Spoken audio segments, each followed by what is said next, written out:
اکثر خلک دا پوښتنه کوي چې د بانک ملازم سره زه یو ځای قرباني کولی شم که نشم کولی؟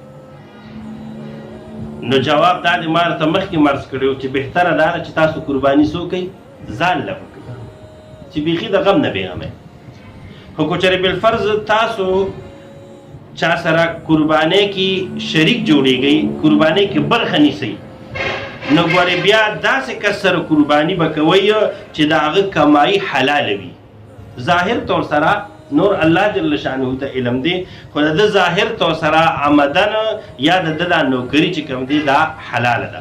که چېرې بالفرض د یو کس آمدني هغه حرامه وي، بالفرض هغه سمګلر دی یا هغه چې کوم دی شراب خرڅوي، یا د دې نه علاوه د هغه ذرایع آمدن چې کوم دی د هغه پیسه هغه حرامه ده، بالفرض هغه بینک کې ملازم دی. داسې بینکونه چې هغه سودي بینکونه دي، د سود کاروبار کوي، نو داسې د بینک ملازم سره هم قرباني نیول نه دي پکار. یا یو کس دغه حساب دی چې د هغه نور حرام کاروبار دی، بالفرض نهي دی، بالفرض څه شی دی؟ نهي دی، نو د نهي آمدني چې کوم دی هغه هم حرامه ده. پوهېږه، نو د سره هم قرباني نیول نه دي پکار، د بینک ملازم سره هم قرباني نیول نه دي پکار.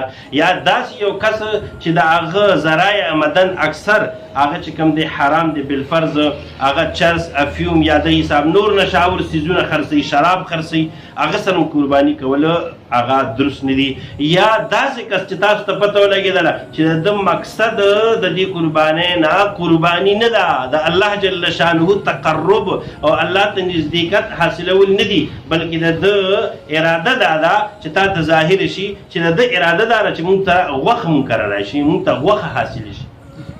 که سودا نیت کې دا خو ډېر بېکاره نیت دی، خو ځکه بیا هم چاته پته ولګېده چې دې کس اراده چې کوم دی هغه صرف غوښه حاصلېدلي، نو ګورې بیا هغه سره هم قرباني نه کېږي.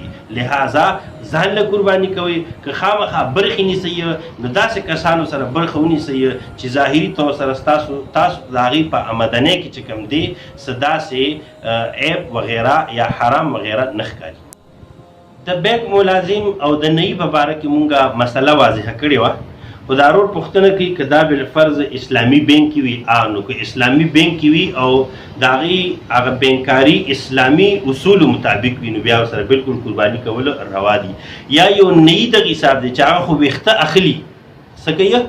ویښته اخلي، د هغه په نهي خانه کې چې کوم دی خلک صفایي سوترایي کوي، لامبې پکې وغیره، خو هغې کې هغه ګیرې نه خوري، چاته حجامتونه نه جوړوي. نو چونکې ویښته اخیستل روا دي او حجامت جوړول څه دي؟ دا ناروا دي.